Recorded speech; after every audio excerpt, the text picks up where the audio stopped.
Yo, what's going on, guys? Crispy Flakes here. So, according to multiple league sources, the Dallas Mavericks have contacted the Golden State Warriors to gauge some interest in a trade for Kristaps Porzingis. So, the Dallas Mavericks are actually reaching out to other teams trying to trade away the unicorn, man. And straight up, the reasoning behind doing this is because I guess they want to be into play next NBA offseason to put a reasonable size offer towards John Collins of the Atlanta Hawks. So we all know is probably going to end up not being there next year because he does want a max contract, or he at least wants a sizable payday. And the Hawks just don't really see him as like a big, huge part of their future and winning championships, right, man? So the Dallas Mavericks obviously having like Luka and stuff. They want to put young, healthy players alongside Luka to compete for championships themselves, man. So for today's video, what you're going to do is figure out a trade to get this done and see what the NBA is looking like if a trade can be completed. So before we get going on this video, if you guys don't mind dropping that like, remember guys, it only takes a second of your time to hit that like button, and it helps so much in that YouTube algorithm, just people, seeing the channel and stuff like that, man. So if you don't mind hitting the like button, 1,000 likes is always the goal. Also check out my two other channels, Crispy Flakes Plays, which is my new gaming channel. I just tried out the game Friday Night Funkin', and I played it completely wrong. It was hilarious. And also my other channel, Extra Crispy, which is my NBA reaction channel, man. Link to that all in the description below. But let's go ahead and get going on this. So here is kind of my mindset behind things right here.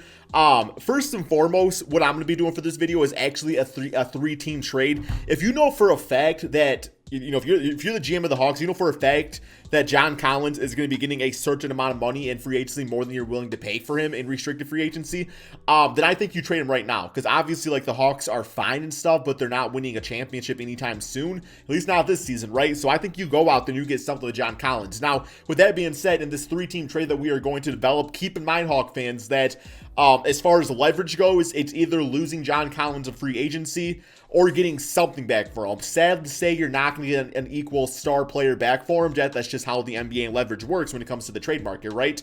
And then, for the Dallas Mavericks standpoint, I mean, like I was kind of saying earlier, with Kristaps Porzingis, when he plays, he's great. Like, he can be like a 20 and 10 guy, obviously really good defense, can stretch the floor and everything like that, can play a center power forward position. But fact of the matter is that he's a 7'3" player with lower body injuries, so that obviously sucks. And even this season, man, it's still taking time for him to really get back to full form. And I honestly think that's going to be okay if he goes to a team like the Golden State Warriors, because obviously Klay Thompson's out for the rest of the season right here. And just as far as like other guys on this team, I do think they have the trade pieces to get a type of trade done. So for this, actually, we're going to assume everybody's healthy because we want to see these teams at full strength and what they're all about. So just keep that in mind. I think if Kristaps went to the team this season, obviously he would get like integrated into the culture of the Golden State Warriors, but ultimately next season is when you would see things really, really going down. So as far as the trade that I have kind of like put together, I think it's a pretty fair trade. You guys let me know in the comment section below if you disagree. I'm sure you will anyway, or what exactly your trade would look like. But I feel like this trade that we're about to do, I think is pretty fair to everybody. So first we have the Dallas Mavericks. So we're going to toss in Kristaps Porzingis. I think in any sort of trade that ends up with Porzingis going to the Warriors means that somebody like Draymond Green is involved. He's 30 years of age. He's got that 3-year contract. He's got the cap space right there.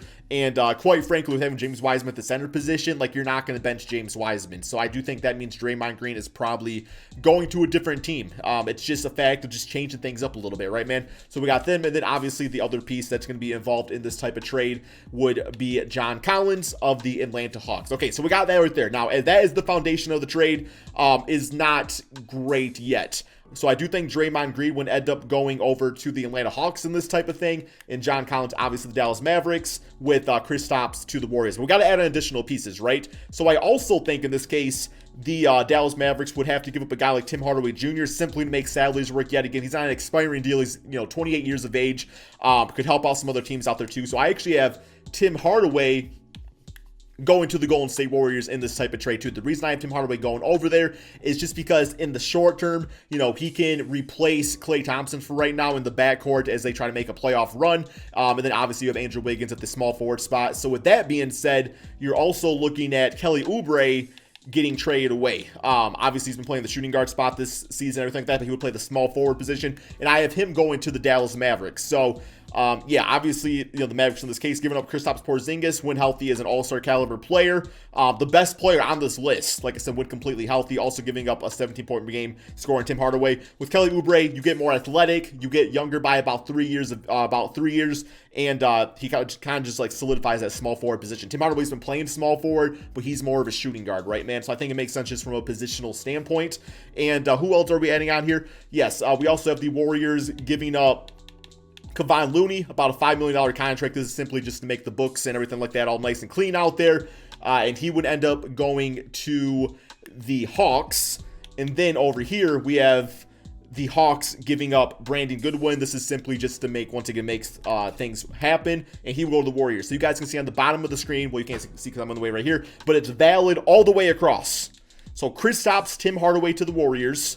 Draymond, Kevon. No, I also was going to include a second-round pick from the Warriors going to the Hawks.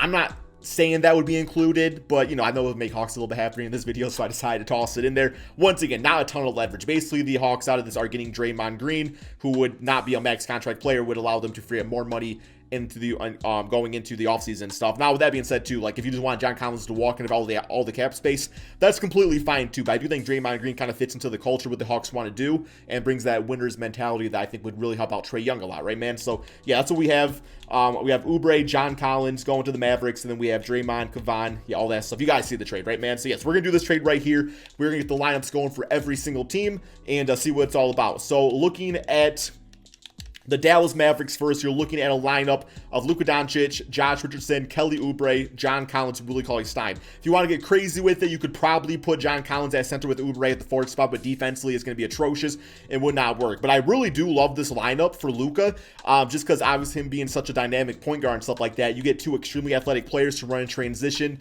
and just guys that can do so many different things on the court, right? So that's going to help Luka out a lot, and they both stay healthy for the most part, right, man? So I think at that point, you might look to probably trade Josh Richardson down the road. To be quite honest, I wish they still had, like, Seth Curry. I feel like his three-point shooting would be amazing at that spot, but obviously that is not really the case. So, yes, that we're going to rock with that. For their lineup, I do want to give some more minutes out here, you know, to guys like John Collins and Kelly Oubre. And even Oubre this season has struggled at times, but, you know, going back to last year, we know he can be like a 19-point per game scorer. So you're essentially getting 40 points worth of offense just with those two guys right there, and healthy guys too, which is very important. And I think the whole reason the Mavericks would even be interested in trading Kristaps in the first place. For the Golden State Warriors, so obviously first what we have to do is we have to put the man Porzingis at the power forward spot, so he goes up to a 90 overall.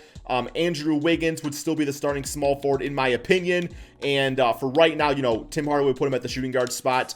And yeah, for now he would be the starter, but in the long term of things of this trade, he would end up being a 6-man playing behind Klay Thompson and Steph Curry and Andrew Wiggins. So this is their starting five, and to me, that's a team that's competing for a championship, no doubt, if they can stay completely healthy, right, man? You also got to mention too that James Wiseman would be in his second season of the NBA, and that much better for it. So yes, I absolutely love this team, and, you know, keep in mind too, there's draft picks and all that other stuff that would happen too, and, you know, rosters would change to some extent, but we don't know what that would be, so that's why we're kind of sticking with it this way. So yes, we have that for the Warriors, and then for the Atlanta Hawks, you're looking at a team of Trae Young, Bogdan, DeAndre Hunter, Draymond Green, Clint Capella. You have Gallinari here off the bench. Now, obviously, if you want to get crazy with it, you could put Draymond at the small forward spot with Gallo at the 4 or something like that, but yeah, and also I think it's important to note too, like I said earlier, that, you know, this is not a great trade for the Hawks. Like, I will full on admit that.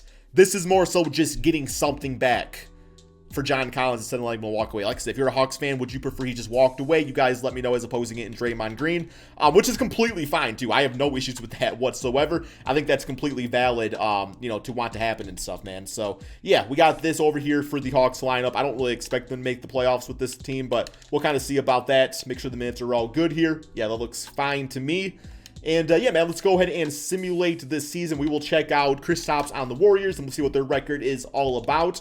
But yeah, by doing this, you are essentially, you know, just kind of like putting to rest the Golden State Warriors dynasty and moving on with something completely different. So we'll go ahead and have all that stuff managed. Actually, I probably should turn off injuries, man. Give me 1 second. Okay, here we go with the rest of the simulation. Make sure injuries and all that stuff was turned off, just because, like, we want to see these teams completely healthy and everything. But no, by trading away Draymond, you are solidifying just like the end of that era. But I think moving on with Kristaps Porzingis and just having, you know, not having to be that second option, I think will, for one, be good on him health-wise, being more of a third option on the team, and having Klay Thompson and Steph Curry, who would still be open to be the splash bros out there. Not to mention Kristaps' spacing abilities, like, would fit in instantly with this team.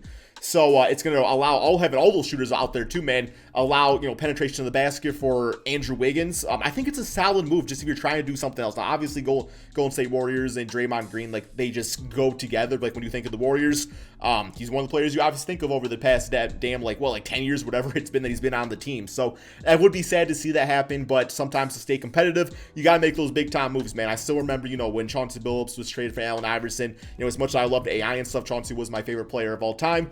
But even with that, it was just time to move on. Guys, I mean, at the time, the Pistons were damn 5-0 when it happened, but still. So, yeah. And like I was saying, once again, for the Mavericks, I still think it would be a smart move, bringing on some more athletic shooters and stuff like that can be like those second and third options to Luka Doncic, and you know you'll get them on a consistently nightly basis and stuff, right, man? So yeah, for the Warriors, a record of 43-38. Honestly, not all that good. Really, I mean, fifth in the conference, but there's so many talented teams out there. We have the Hawks getting the 9th seed, so not like as bad as I thought they would be. And the Mavericks did not make the playoffs. Wow. Oh my, 2K is really out there with this one, man. Okay, we got LeBron MVP. We got all the awards right here. All-NBA first, All-NBA second, and All-NBA third. I cannot believe, yeah, the Mavericks did not make the playoffs. So the only team to get out of this is the Golden State Warriors with getting Kristaps Porzingis. That is absolutely crazy to even think about. So let me go to these player stats real quick here. We got Steph Curry at 26. We got 18 right there. We got Kristaps at 17 points, 10 rebounds, about 1-2 blocks per game. 40% from three. I think that sounds about right as far as what he would bring playing behind Steph Curry and Klay Thompson. For the Hawks, let's see how guys like Draymond did. Probably not like great. He wasn't playing a ton of minutes, but around playoff stats. Yes, they are not in the playoffs, unfortunately. So stats right here. We got the man Draymond at 6 points, 4 rebounds, 5 assists per game. Kevon Looney actually had 6 and 6. So solid player to have out there. I'm surprised he actually got minutes. I guess Kevon could play some power forward too, though. But yeah, once again, man, if you're a Hawks fan, I would not be surprised if you're just cool with like, hey, I mean, if John Collins wants to walk, yes, it sucks, but we're not going to take on bad contracts, just take on bad contracts. And then for the Mavericks, the biggest surprise of this video, if you ask me, we got Luka at 33 points, 11 rebounds, 10 assists. We got John Collins at 17 and 8, and Kelly Oubre at 15 and 5. So those guys all played really nice. I honestly don't know what the issue was, but I guess now we will see if the Warriors can go out here and actually win the playoffs. Probably not to be in the 4th seed, but who knows? Crazier things have happened in 2K. They do beat the Utah Jazz 4-2. 31 for Klay. We got Porzingis grabbing the 14 rebounds. Next up, we got the Lakers. Did not expect them to get past them. Oh, the Hawks were in the playoffs too, man. Okay, my apologies. I did not know the Hawks were actually in the playoffs. And they actually got on to the second round. They beat the damn Brooklyn Nets first round. Damn, man. Hey, well, you know, I was lying, man. You know, Draymond Green, the missing piece, apparently, right? No, that's I don't know. That would be absolutely crazy if they went out there and beat the Brooklyn Nets. But yes, this is the end of the video. Long story short, I guess, man, you know, if you just skip to the end right here, is that sometimes you just got to move on to different guys, and that's about it. I guess that's the moral, I suppose. Hopefully you guys all enjoyed. Be sure to drop that like, subscribe if you're new to the channel. Check out Extra Crispy and Crispy Flakes plays, and peace out, my friends.